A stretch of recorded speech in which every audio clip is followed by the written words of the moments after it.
열왕기하 12장 1절에서 7절까지 말씀을 봉독해 드립니다. 열왕기하 12장 1절에서 7절까지의 말씀입니다.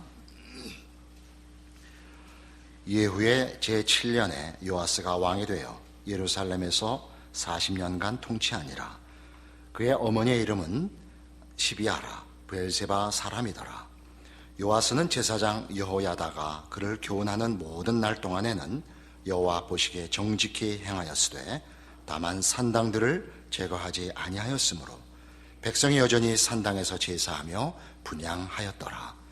요아스가 제사장들에게 이르되 여호와의 성전에 거룩하게 하여 드리는 모든 은 곧 사람이 통용하는 은이나 각 사람의 몸값으로 드리는 은이나 자원하여 여호와의 성전에 드리는 모든 은을 제사장들이 각각 아는 자에게서 받아들여 성전의 어느 곳이든지 파손된 것을 보거든 그것으로 수리하라 하였으나 요아스 왕 제23년에 이르도록 제사장들이 성전의 파손한 데를 수리하지 아니하였는지라. 요아스 왕이 대제사장 여호야다와 제사장들을 불러 이르되 너희가 어찌하여 성전의 파손한 데를 수리하지 아니하였느냐. 이제부터는 너희가 아는 사람에게서 은을 받지 말고 그들이 성전의 파손한 데를 위하여 드리게 하라. 요아스는 남왕국 유다의 왕입니다. 그는 아버지 아하시아가 예후의 북왕국 이스라엘의 장군이었던 예후의 반역 때 함께 죽습니다. 그때 이 할머니 되는 아달랴가 그 예후가 이제 바알 신당을 회파하고 바알 신 섬기는 것을 다 제거하는 것을 보고 아하시아의 자손들을 전부 죽이고 나중에 보시면 그 바알 신당을 재건하고 섭정을 하여 정치 권력을 틀어줍니다. 요시야는 그 죽음에서 기적적으로 살아납니다. 그의 고모가 살려내지요. 그래서 7살에 왕위에 올라서 40년간 통치를 합니다. 그러니까 극적으로 목숨을 구하고 제사장 여호야다의 도움으로 왕위에 복귀하고 아달랴를 제거하고 그 왕권을 되찾는 셈이지요. 그래서 오늘 우리 본문에서 본 바와 같이 그 2절에 12장 2절에 요아스는 제사장 여호야다가 그를 교훈하는 모든 날 동안에는 여호와 보시기에 정직히 행하였다 하는 대로 대표적으로 성전을 중수하고 보수하는 일에 진력한 것으로 그 어떻게 하나님의 뜻을 제대로 시행하려고 애를 썼는가 이렇게 묘사되고 있습니다. 그러나 나중에 이제 여호야다 이 제사장이 죽자 다른 유다 방백들의 그 강권과 요구에 타협해서 아세라 우상을 섬기게 되고 그 일로 결국은 심판을 받는 것으로 평가됩니다. 아람왕 하사엘이 쳐들어왔을 때 나가 싸우다 중상을 입고 신복들의 배반으로 인하여 무참하게 죽습니다. 그러니까 열왕기의 평가는 결국 하나님 눈 밖에 나아서 좋지 않은 그 결말로 그 인생을 끝냈다 이렇게 얘기할 수 있습니다. 오늘 요아스의 이 문제를 이런 좀 길게나마 설명하는 이유는 제 개인적인 경험으로는 신앙생활을 하는 것도 요아스의 인생에서 크게 벗어나지 못하기 때문에 이 왕의 인생을 논하고 싶은 것입니다. 어느 부분에서는 신자답게 살기도 했다 얘기할 수 있고 또 신자답기 위해서 애도 쓰고 그게 신앙인들의 현주소죠.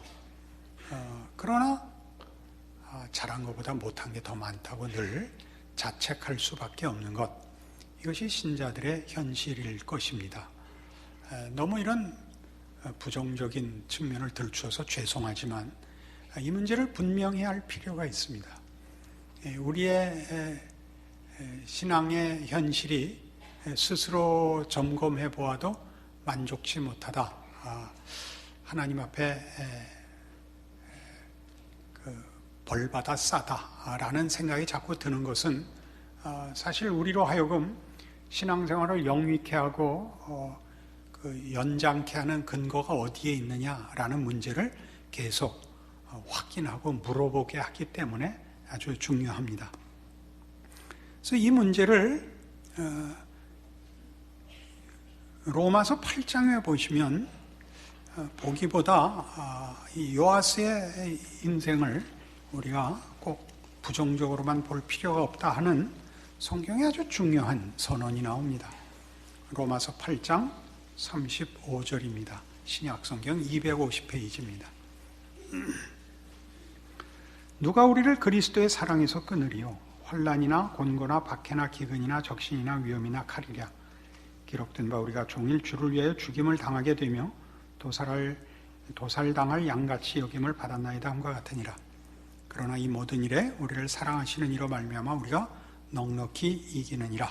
내가 확신하노니 사망이나 생명이나 천사들이나 권세자들이나 현재일이나 장래일이나 능력이나 높음이나 기쁨이나 다른 아무 어떤 피조물이라도 우리를 우리 주 그리스도 예수 안에 있는 하나님의 사랑에서 끊을 수 없으리라. 예수 안에 있는 하나님의 사랑, 다시 말하면 예수를 보내신 하나님의 사랑은 그 무엇으로도 막을 수 없다. 그 사랑을 방해할 수 없다. 이런 선언입니다. 근데 이 선언 속에 36절에 보는 바와 같이 기록된 바 우리가 종일 주를 위하여 죽임을 당하게 되며 도살당할 양같이 여김을 받았나이다 라는 구약 성경을 인용하고 있습니다. 이 인용문이 중요합니다.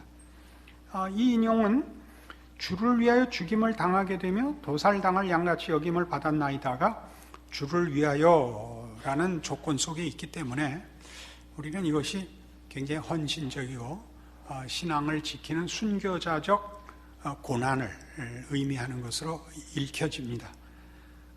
그러나 그럼에도 불구하고 37절이 무엇로 받느냐 하면 36절을 그러나로 받음으로써 앞에 있었던 내용과 이제 얘기하려는 내용이 반대의 입장이 있다는 것을 이 접속사가 분명히 합니다. 그러나 이 모든 일에 우리를 사랑하시는 이로 말미암아 우리가 넉넉히 이기느니라입니다. 그러니까 예수로 말미암아 예수 안에 있는 하나님의 사랑으로 말미암아 넉넉히 이긴다. 그럼 그 앞은 뭐였는데? 그 앞은 절망이었다라고 얘기해야 맞습니다. 어떤 절망? 죽임을 당하며 도살당할 양 같은 절망이었다고 얘기를 해야 됩니다. 근데 주를 위하여라는 단서가 붙음으로써 우리는 이 구절이 부정적으로 읽히지 않는 것입니다. 그러면 왜 그런가? 그 인용한 시편 44편을 찾아가 보십시다. 구약성경 시편 44편 22절입니다. 구약성경 834페이지 시편 44편 22절입니다. 우리가 종일 주를 위하여 죽임을 당하게 되며 도살할 양같이 여김을 받았나이다. 이 말씀을 인용하고 있습니다. 그런데 로마서 8장의 인용은 그 전체 문맥이 뭐냐 하면 걱정 말아라. 너희가 너희 자신이나 또는 환경에 대해서 걱정할 필요가 없단다. 너희가 속한 환경이 아무리 너희를 위협하고 반대를 해도 또 너희 자신이 스스로 믿음을 지킬 만한 실력이 없을지라도 그리스도 예수 안에 있는 하나님의 사랑에서 너희를 끊을 수 있는 것은 없단다. 이것이 지금 로마서 8장의 가장 중요한 그 분위기입니다. 근데 거기에서 무슨 얘기를 하냐 하면 우리가 종일 죽게 되었고 도살할 양같이 되었지만 그래도 걱정할 것이 없단다. 이렇게 인용하고 있는 것이거든요. 근데 그게 왜 주를 위하여냐 이거죠. 이 시편 44편은 1절부터 보시면 이런 내용입니다. 하나님이여 주께서 우리 조상들의 날 곧 옛날에 행하신 일을 그들이 우리에게 일러주매 우리가 우리 귀로 들었나이다. 주께서 주의 손으로 뭇 백성을 내쫓으시고 우리 조상들을 이 땅에 뿌리박게 하시며 주께서 다른 민족들은 고달프게 하시고 우리 조상들은 번성하게 하셨나이다. 그들이 자기 칼로 땅을 얻어 차지함이 아니요 그들의 팔이 그들을 구원함도 아니라 오직 주의 오른손과 주의 팔과 주의 얼굴에 빛으로 하셨으니 주께서 그들을 기뻐하신 까닭이니이다. 지금 1절에서 3절까지의 내용은 이스라엘 백성이 어떻게 종되었던 애굽 땅에서 해방을 얻고 약속의 땅에 들어와 기업을 얻고 잘 살게 되었는가입니다. 하나님께서 우리 조상들을 그 종되었던 땅에서 구원해 내셨고 우리 칼로 뺏지 않은 땅, 우리가 얻어낸 땅이 아니라 하나님이 기뻐해서 주신 땅, 우리 칼과 우리 활로 빼앗은 땅이 아닌 땅을 주셨나이다. 그래서 4절, 하나님이여 주는 나의 왕이시니 야곱에게 구원을 베푸소서. 맞습니다. 하나님은 옛날에 이렇게 하신 하나님이시고 우리 백성을 사랑하시고 구원을 베푸신 능력의 하나님이시니 오늘 우리에게도 구원을 베푸시옵소서. 우리가 주를 의지하여 우리 대적을 누르고 우리를 치러 일어나는 자를 주의 이름으로 밟으리이다. 나는 내 활을 의지하지 아니할 것이라 내 칼이 나를 구원하지 못하리이다. 정확히 앞에 있었던 거죠. 3절에 있었던 그들이 자기 칼로 땅을 얻어 차지함이 아니요 그들의 팔이 그들을 구원함도 아니라 오직 주의 오른손과 주의 팔과 주의 얼굴에 빛으로 하셨습니다. 이거든요. 반복되죠. 7절, 오직 주께서 우리를 우리 원수들에게서 구원하시고 우리를 미워하는 자로 수치를 당하게 하셨나이다. 우리가 종일 하나님을 자랑하였나이다. 우리는 하나님의 이름에 영원히 감사하리이다. 지금 열왕기라는 역사서가 그 제1차 독자를 포로로 잡혀있는 이스라엘 백성을 1차 독자로 아마 가지고 있었을 것입니다. 우리는 왜 이방민족의 포로가 되었는가? 우리는 왜 이 나라 사람들의 종이 되어 하나님을 섬기고 하나님의 특별한 선택을 받은 나라다운 영광과 승리를 누리지 못하고 오늘날 이런 현실을 맞이하게 됐을까? 그때 요아스의 생애는 이 땅으로 살았으니까 우리나라가 망했지, 우리가 오늘 이 모양 이 꼴이 되었지 라는 결론을 정당화시키는 사례가 될 것입니다. 그러나 지금 로마서 8장에서는 우리의 못난 것과 세상의 반대함이 아무리 클지라도 하나님의 사랑을 끊을 수 있는 것은 없다를 얘기하면서 하필 시편 44편을 인용해서 시편 44편이 어쩌면 유다 사람들이나 이스라엘 사람들이 겪었던 어떤 역사적인 어려움 속에서, 그리고 더 크게 보면 포로기까지도 확장해서 저들의 절망과 슬픔 속에서 하나님, 우리가 알기로 하나님은 옛날에도 우리 조상들을 구원하실 때 우리 조상들이 능력이 있어서 애굽을 나온 것이 아니라 오직 하나님께서 은혜를 베푸시고 능력을 베푸셔서 구원하셨다고 얘기한 것을 기억하고 있습니다. 그리고 우리에게 주었던 땅과 허락했던 영광과 승리들과 복들이 오직 하나님의 기뻐하심 때문이라고 들었습니다. 그렇다면 하나님이 아니신 분으로 바뀌지 않는 한, 하나님이 유일한 하나님이신 한, 하나님이 기뻐하시고 하나님이 작정하신 것이 이렇게 실패되고 포기되어 끝날 리는 없지 않습니까? 우리가 우리의 잘못으로 오늘 이런 슬픔과 비극적인 결과를 당했다 할지라도 이럼에도 불구하고 하나님은 그 옛날에 행하셨던 구원과 축복을 주실 분 아닙니까? 그래야 하나님이 하나님이시지요. 그렇다면 오늘 우리가 당하는 절망들은 우리를 절망케 위하여 있는 것이 아니라 하나님이 얼마나 위대하신 분인가를 나타내시기 위하여 그 결과로 인도하는 과정에 생긴 하나의 과정에 불과할 것입니다. 우리가 당하는 오늘의 죽임, 도살할 양 같으면 주를 위한 것일 것입니다.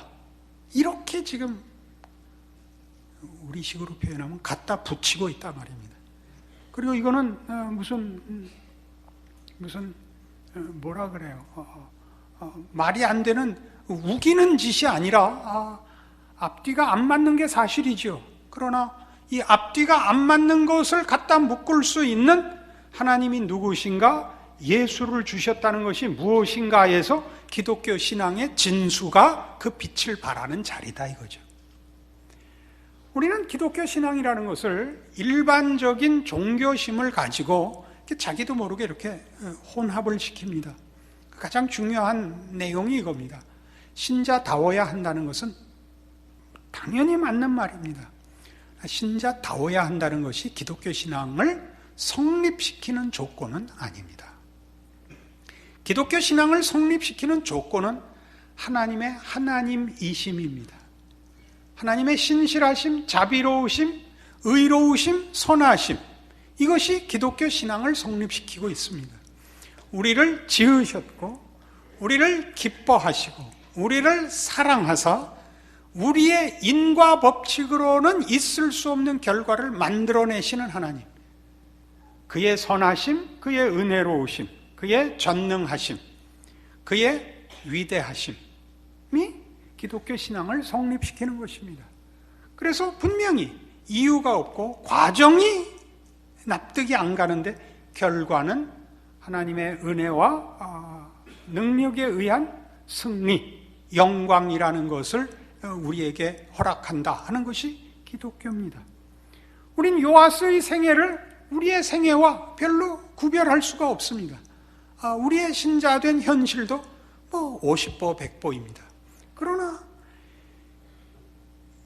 요아스의 생애를 놓고 이것이 끝이 아닐 것이다 라고 포로기의 성도들이 무엇을 보고? 출애굽 사건을 보고 출애굽을 허락하신, 홍해를 가르신 하나님이 왜 바벨론을 깨고 우리를 구원해 주시지 못하랴 라고 믿을 수 있었다면 이미 해방된, 바벨론으로부터 해방된 역사를 갖고 있는 신약 성도들, 더 가죠. 그의 아들 예수 그리스도를 보내신 하나님의 능력과 성의를 보는 측면에서는, 시각에서는, 자리에서는 시편 44편에서 우리가 주의 구원을 기다립니다.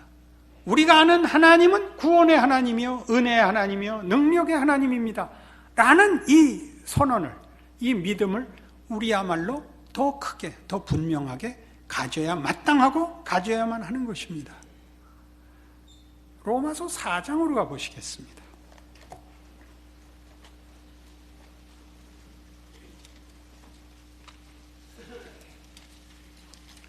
신약성경 244페이지 로마서 4장 23절입니다. 아브라함에 관한 얘기를 하는 중입니다. 23절에 그에게, 아브라함에게 의로 여겨졌다 기록된 것은 아브라함만 위한 것이 아니요 의로 여기심을 받을 우리도 위함이니 곧 예수 우리 주를 죽은 자 가운데서 살리신 이를 믿는 자니라. 아브라함을 의로 여겼다, 믿음으로 의로 여겼다. 그것은 무엇을 위하여 했다고요? 이제 아브라함의 후손들을 위하여 합니다. 아브라함의 후손이란 아브라함같이 부르실 후손들입니다. 아브라함을 순전히 믿음으로 부른 것 같이 이제 하나님께서 그의 백성들을 믿음으로 부를 것입니다. 믿음으로 부른다는 것은 아브라함에게서 나타난 바와 같이 그에게 조건과 자격을 묻지 않는 하나님의 은혜로우신 부름입니다. 그에게 의로 여겨졌다 기록된 것은 아브라함만 위한 것이 아니요 의로 여기심을 받을 우리도 위함입니다. 아브라함을 그렇게 부른 것처럼 우리도 그렇게 부를 것입니다. 요시아의 생애가 이스라엘의 운명을 결정짓지 못하는 것처럼 그의 실패와 그의 잘못으로 이스라엘과 유다가 포로로, 그래서 진멸해서 끝나지 않고 다시 구원함을 얻고 그리스도가 오시고 신약 백성으로 이어지는 것 같이. 왜요? 왜 같이라는 말을 쓸 수 있죠? 모세 시대의 하나님, 이스라엘의 하나님, 아브라함의 하나님, 요아스의 하나님, 예수 그리스도의 하나님, 우리의 하나님, 그 하나님이 동일한 하나님이시기 때문에 그렇습니다. 우리는 이 하나님이 아브라함을 부르듯이 홍해를 가르듯이, 그리고 가장 중요하고 그 앞에 있는 우리 믿음의 선조들이 가졌던 것보다 더 큰 역사를 하나 가지고 있죠. 그 아들을 보내신 것 같이, 지금 24절식으로 얘기하자면 예수 우리 주를 죽은 자 가운데서 살리신 이를 믿는 자인 것입니다. 죽은 자를 살리신 이라는 역사를 하나 더 갖고 있죠. 죽은 자를 살린다는 건 뭐죠? 더 이상 희망이 없는 자를 해결하는 자이시죠. 저에게 있어서 신앙은 언제나 이 싸움입니다. 내 믿음이 하나님 앞에 연락될 것인가? 이 모양으로 사는 것도 신앙이라고 얘기할 수 있는가? 그래서 저에게 늘 매일 떠나지 않는 하나의 질문거리고, 그리고 자책입니다. 이 정도로 사는 것 갖고 신앙인이라고 얘기할 수 있는가? 내 신앙 고백이 유효한가? 라는 질문을 하죠. 거기에 대해서 성경이 하는 얘기입니다. 예수 그리스도를 죽은 자 가운데서 살리신 이, 우리를 죽음에서 살리실 이, 매일 도살할 양같이 되어 있고 죽음 앞에 놓여 있는 우리를 하나님은 고쳐놓을 수 있습니다. 하나님은 거기서 생명을 만들어내시는 이입니다. 이것이 성경이 하려는 얘기입니다. 조금 더 갈까요? 6장 4절로 가십시다. 같은 로마서 6장 4절. 그러므로 우리가 그의 죽으심과 합하여 세례를 받음으로 그와 함께 장사되었나니 이는 아버지의 영광으로 말미암아 그리스도를 죽은 자 가운데서 살리심과 같이 우리로 또한 새 생명 가운데서 행하게 하려 함이라. 예수를 죽은 자 가운데서 살리시니 예수를 죽은 자 가운데서 살리신 것 같이, 이게 기독교 신자의 가장 큰 믿음의 내용이요 힘입니다. 죽은 자를 살리시는 이. 오늘 우리를 보면 죽은 자와 방불 하죠. 요아스의 생애를 놓고 보자면 신복들에게 칼 맞아 죽는 자에 불과합니다. 그러나 죽음으로 끝나지 않습니다. 비극으로 끝나지 않습니다. 우리의 책임과 한계로 끝나지 않습니다. 반전이 있습니다. 예수 그리스도 안에서의 반전이 있습니다. 예수 그리스도를 주신 은혜와 사랑이 가지는 승리와 영광과 부활의 반전이 있습니다. 그것이 기독교 신앙을 유지케 하는 것입니다. 기독교 신앙의 현실이 뭘까요? 자책일 것입니다. 믿음의 현실은 뭐죠? 의심입니다. 왜 믿음의 현실이 의심이죠? 약속은 갖고 있으나 현실로 나타나지 않거든요. 기다려야 되기 때문에. 믿는 것은 지금 결과가 드러나지 않는 것들입니다. 결과가 나타날 때까지 기다려야 됩니다. 결과가 현실이 아니면 우리의 현실은 의심스러울 수밖에 없습니다. 그 확신을 가진 사람들은 대부분 의심할 지능이 없기 때문입니다. 여러분, 신앙생활에 중간중간 하나님이 확신을 주신다는 것 저도 압니다. 확신이 연장되지 않습니다. 그렇게 큰 기쁨과 확신이 있었는데 어느 날 문득 다시 전혀 아무런 증거도 아무런 확인도 받아보지 못했던 사람같이 천길 낭떠러지로 떨어지는 것 같은 때가 수도 없이 많습니다. 기독교 신앙은 그래서 늘 하나님께로 시선을 돌려야 됩니다. 자기를 쳐다보고 자기의 느낌에 의존하면 우리는 아무것도 확실하지 않습니다. 같은 6장 11절에도 이와 같이 너희도 너희 자신을 죄에 대하여는 죽은 자요 그리스도 예수 안에서 하나님께 대하여는 살아있는 자로 여길지어다 그럽니다. 이게 무슨 말이죠? 당신의 느낌을 근거하지 마라 이겁니다. 하나님이 누구신가에 근거하라. 하나님은 영원하신 분이며 은혜롭고 자비롭고 노하기를 더디하고 인자와 진실이 풍부하신 분입니다. 하나님이 누구신가에 우리의 신앙의 근거를 놓지 않으면 우리의 신앙은 하루를 버티지 못합니다. 같은 로마서 8장에서는 이렇게 얘기합니다. 11절. 예수를 죽은 자 가운데서 살리신 이의 영이 너희 안에 거하시면, 그리스도 예수를 죽은 자 가운데서 살리시니가 너희 안에 거하시는 그의 영으로 말미암아 너희 죽을 몸도 살리시리라. 아멘입니다. 예. 이것 때문에 예수 믿는 겁니다. 우리가 믿는 하나님은 이런 하나님이다. 그게 우리를 안심시키며 우리의 신앙을 보존케 합니다. 그렇지 않다면 우리는 자기 격려, 자기 최면밖에 없습니다.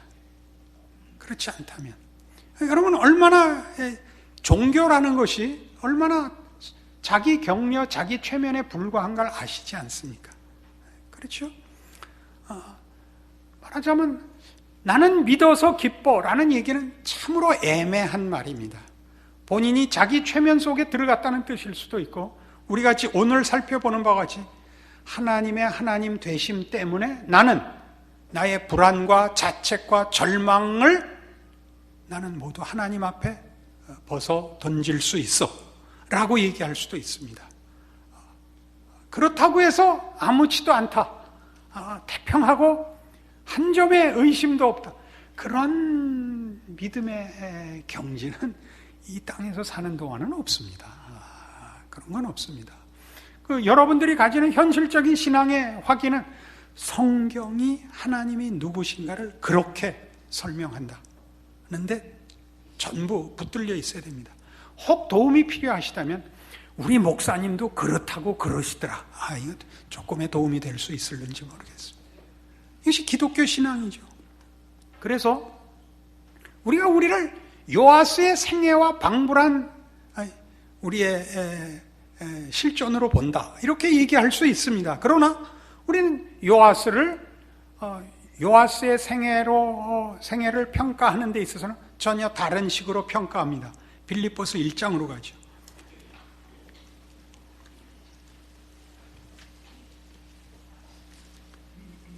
(318페이지) 빌립보서 1장 12절입니다. 형제들아, 내가 당한 일이 도리어 복음 전파의 진전이 된 줄을 너희가 알기를 원하노라. 이러므로 나의 매임이 그리스도 안에서 모든 시위대 안과 그 밖의 모든 사람에게 나타났으니 형제 중 다수가 나의 매임으로 말미암아 주 안에서 신뢰함으로 겁없이 하나님의 말씀을 더욱 담대히 전하게 되었느니라. 어떤 이들은 투기와 분쟁으로, 어떤 이들은 착한 뜻으로 그리스도를 전파하나니 이들은 내가 복음을 변증하기 위하여 세우심을 받은 줄 알고 사랑으로 하나 그들은 나의 매임에 괴로움을 더하게 할 줄로 생각하여 순수하지 못하게 다툼으로 그리스도를 전파하느니라. 그러면 무엇이냐? 거칠애로 하나 참으로 하나 무슨 방도로 하든지 전파되는 것은 그리스도니 이로써 나는 기뻐하고 또한 기뻐하리라. 이것이 너희의 간과 예수 그리스도의 성령의 도우심으로 나를 구원에 이르게 할 줄 아는 거로 나의 간절한 기대와 소망을 따라 아무 일에든지 부끄러워하지 아니하고 지금도 전과 같이 온전히 담대하여 살든지 죽든지 내 몸에서 그리스도가 존귀하게 되게 하려 하나니 이는 내게 사는 것이 그리스도니 죽는 것도 유익함이라. 이 사도 바울의 이 고백은 굉장히 놀랍습니다. 그는 하나님의 사도로 예수 그리스도로 말미암아 사는 자 되어 이제 감옥에 갇혔으나 담대합니다. 그는 갇혀 있어도 겁이 없습니다. 사는 것이 그리스도를 위한 것이고 죽을지라도 그리스도께서 내 몸에서 존귀히 되게 하는 것 외에는 나는 관심이 없다.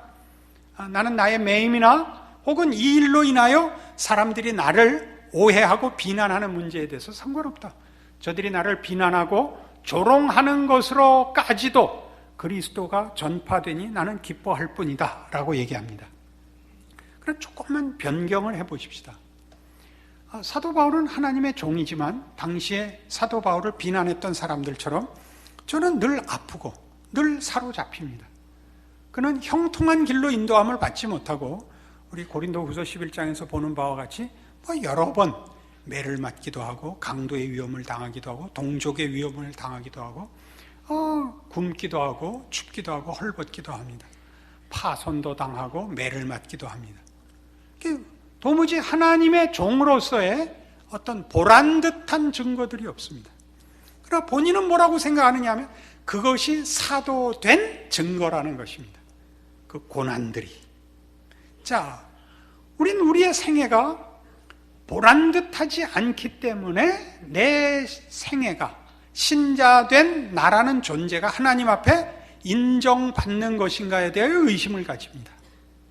내가 하나님 앞에 인정을 받고 있다면 하나님이 형통한 길을 열고 나를 유효한 인생으로 인도하여 능력 있고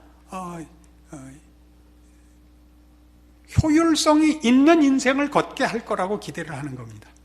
이렇게 밤낮 아프고 가난하고 못 배우고를 더 지나서 내 마음에 확신이 없고 전전긍긍하고 자책하고 절망하는 것에서 몸부림치고 있는 정도 갖고는 신자일 리가 없고 하나님이 연락한 인생일 리가 없다고 생각합니다.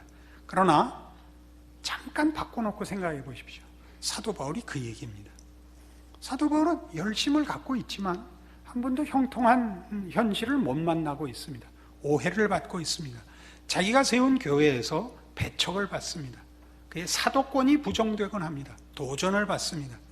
그 편지를 보면 괜찮았는데 만나보면 영 사람이 신통한 데가 없다라는 비난도 받습니다. 사단의 가시가 주어져 있고 늘 전전긍긍하고 있습니다. 그 마음에 소원이 있고 안타까움이 있으나 당시대의 사도 바울이 자기가 이렇게 유명해질 줄 자신은 전혀 모르고 있었을 것입니다.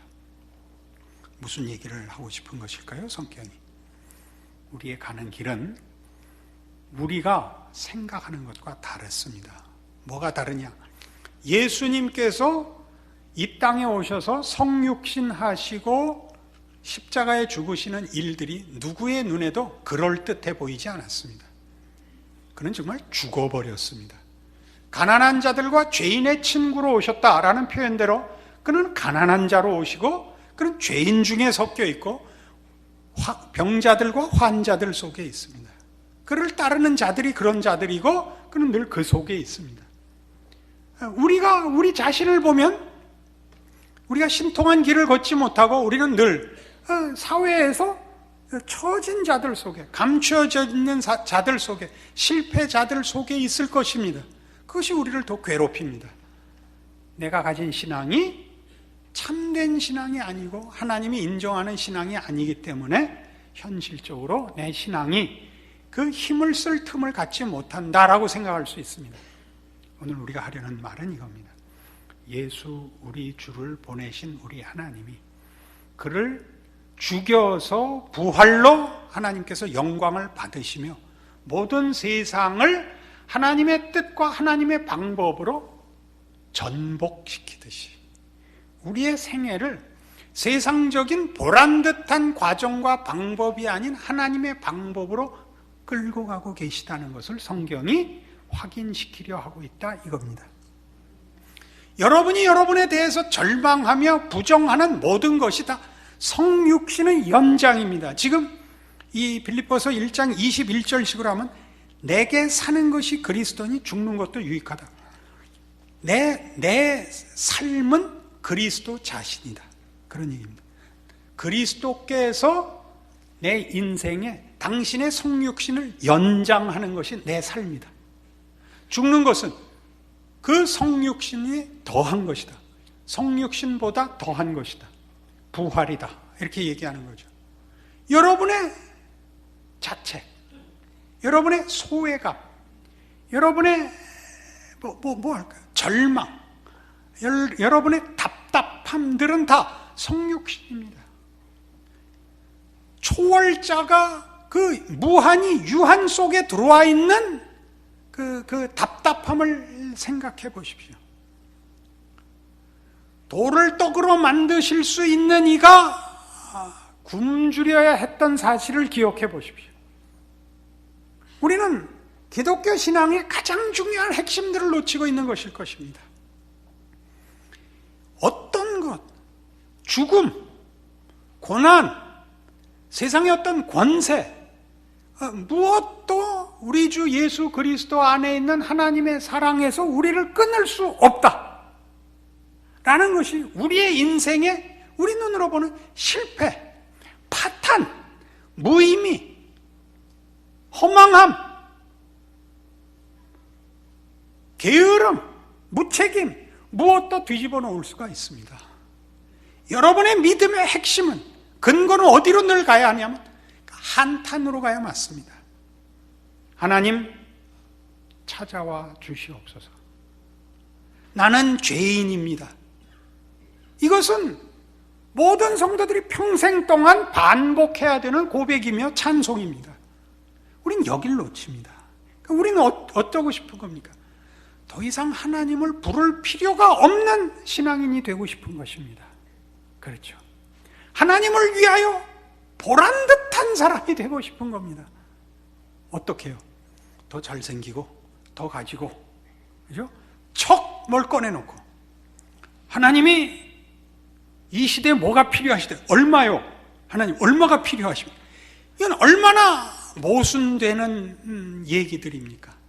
여러분들이 여러분의 신앙을 과소평가하는 이유가 무엇입니까? 자책하는 이유가 무엇입니까? 여러분이 별것 아니라는 것이죠. 여러분, 성육신은 당시대 별것 아니었습니다. 아무도 무한히 유한으로 찾아오신 줄 몰랐습니다. 그의 제자들마저도 몰랐습니다. 예수님께서 그 사실을 또한 숨기라 하셨습니다. 여러분, 숨기고 사십시오. 여러분을 부르고 여러분을 인도하는 그 하나님이 인도하시는 그 인생을 걸으십시오. 거기가 성육신의 연장인 줄 아십시오. 여러분이 서 있는 곳에 하나님의 통치와 기적과 죽은 자를 살리시는 하나님의 기적의 손길이 찾아오는 자리인 줄 아십시오.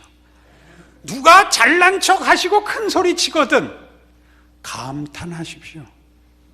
그리고 여러분은 여러분의 길을 걸으십시오. 신앙인이 되십시오. 하나님이 여러분의 생애를 살게 하십시오.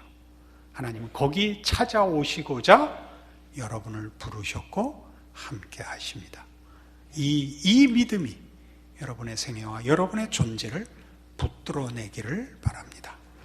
기도하십시다. 하나님 아버지, 은혜를 감사합니다. 하나님의 자녀라는 것은 아무도 취소시킬 수도, 실패케 할 수도, 부정할 수도 없는, 오직 하나님만이 인정하시고 하나님이 지키사 하나님이 승리케 하시는 하나님의 약속이요 작정이요 기쁘신 뜻인 것을 확인합니다. 우리 자신을 믿음으로 달래게 하여 주시옵소서. 우리 주 예수 그리스도 안에 있는 하나님의 사랑에서 우리를 끊을 자 없음을 기억해 하사 우리의 탄식과 우리의 절망을 믿음으로, 기도로, 찬송으로 바꿔놓는 생애가 되게 하여 주시옵소서. 지금은 우리 주 예수 그리스도의 은혜와 하나님 아버지의 극진하신 사랑과 성령님의 교통하심이 하늘 하나님을 아버지라 부르는 자의 생애의 자랑을, 영광을 기억하고 믿음으로의 순종을 약속하고 돌아가는 심령들 위해 영원토록 함께 있을지어다.